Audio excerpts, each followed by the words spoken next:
Assalamualaikum warahmatullahi wabarakatuh. Perkenalkan, nama saya Muhammad Zulfikar Sahori Putra. Di sini saya akan menjelaskan materi seputar tantangan dasar negara Pancasila dari ideologi lain bagi setiap warga negara.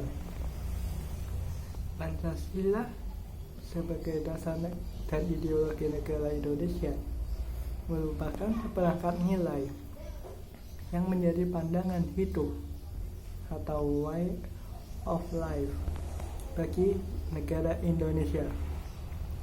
Kondisi itu meniscayakan bahwa fondasi bernegara dan praktik kehidupan berbangsa dan bernegara harus berlandaskan nilai-nilai yang terkandung di dalam Pancasila. Konsensus cerdas para pendiri bangsa tersebut, pendiri negara tersebut, berangkat dari sebuah paham kebangsaan yang terbentuk dari kesamaan nasib, kesepenanggungan dan sejarah, serta adanya cita-cita bersama untuk menjadi bangsa yang bersatu, berdaulat, adil dan makmur dalam sebuah negara kesatuan. Adanya prinsip bersatu dalam perbedaan membuat Pancasila menjadi semakin kuat dan layak sebagai sebuah ideologi bagi negara Indonesia yang khas dengan keanekaragamannya. Konsep persatuan yang ideal dengan mengkondisikan setiap warga negara hidup berdampingan dan gotong royong tanpa menghilangkan identitas suku, bangsa, adat, istiadat, ras ataupun agama. Dalam definisi tertentu, Pancasila sebenarnya Indonesia itu sendiri. Ketuhanan yang Maha Esa merupakan spirit atau ruh kebangsaan. Kemanusiaan yang adil dan beradab merupakan karakter dan kepribadian bangsa. Persatuan Indonesia merupakan ikatan kebangsaan, ikatan yang dipimpin oleh hikmat kebijaksanaan dalam permusyawaratan perwakilan, merupakan media atau wadah dan alat kebangsaan dan keadilan sosial bagi seluruh rakyat Indonesia, merupakan tujuan kebangsaan. 1 Juni 2019 menjadi penanda bahwa Pancasila sudah berusia 74 tahun. Tentang waktu yang begitu panjang dan dinamika perkembangan masyarakat Indonesia yang signifikan menimbulkan beberapa pertanyaan baru di kalangan petinggi negara, akademisi, dan kita semua. Apakah Pancasila masih relevan dengan kondisi negara dewasa ini? Apakah Pancasila masih mampu menjawab setiap tantangan di era perkembangan teknologi, revolusi industri 4.0? Apakah Pancasila masih bisa menjadi bintang pemandu bagi rakyat Indonesia, khususnya generasi milenial? Kondisi negara Indonesia sudah sangat jauh berubah dari sejak awal kemerdekaan. Perkembangan dan perubahan adalah hal yang tidak bisa dihindari sebagai prasyarat untuk mencapai kemajuan dan tujuan kemerdekaan. Perkembangan teknologi yang begitu pesat telah mendatangkan manfaat sekaligus dan dampak buruk bagi masyarakat. Kemudahan, kecepatan, dan efektivitas merupakan gambaran umum dampak kemajuan teknologi.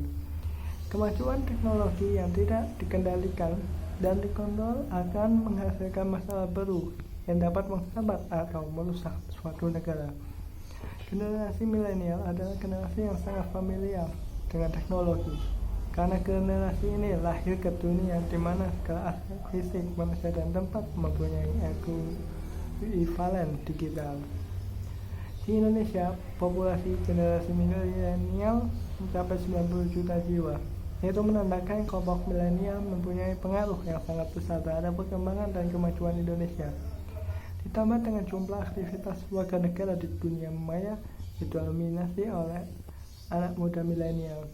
Generasi milenial menjadi penyokong utama peredaran informasi di dunia virtual.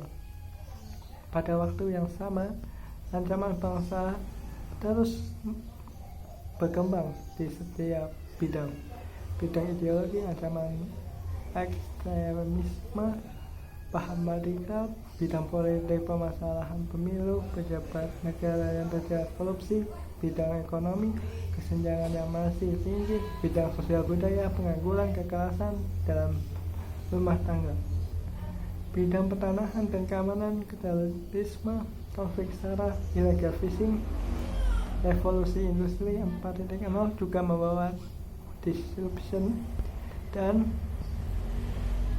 bridging generation. Terdapat gap antar generasi dalam sebuah pola komunikasi sehingga terjadilah disrupsi atau perubahan mendasar terhadap suatu realitas. Fakta sosiologis di atas seolah menciptakan sebuah ilusi bahwa Pancasila telah gagal menjawab setiap tantangan zaman. Gagal mendiagnosis permasalahan yang ada menyebabkan lahirnya ide penyelesaian yang tidak solutif dan memperburuk keadaan. Apabila kita melihat secara komprehensif dan merasakan suasana kebatinan setiap masalah yang ada, maka sebenarnya yang terjadi adalah terdapatnya upaya untuk menggantikan atau melunturkan Pancasila sebagai jati diri bangsa dan pegangan dalam kehidupan bernegara, sehingga internalisasi Pancasila dengan metode yang tepat adalah solusi di tengah krisis nasionalisme yang terjadi saat ini.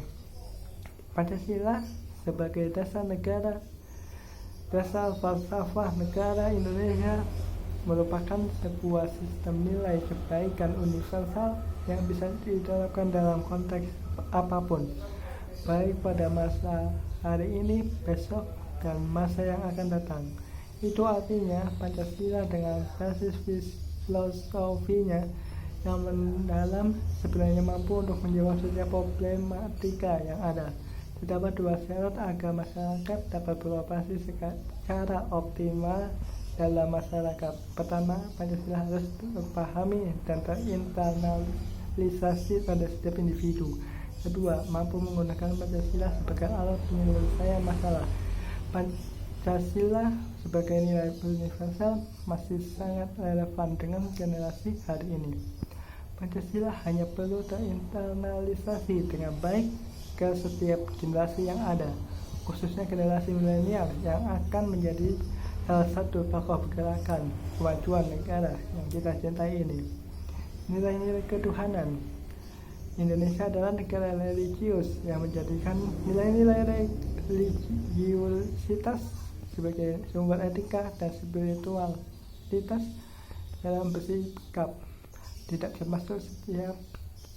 termasuk sikap tindak dalam dunia virtual, menghargai perbedaan agama dan kepercayaan dalam media sosial akan menghadirkan kesedepaan dalam kehidupan bersama, dalam kehidupan beragama, tidak melontarkan komen penghinaan atau menyudutkan agama dan kepercayaan tertentu, membuat kehidupan beragama menjadi tentram dan damai.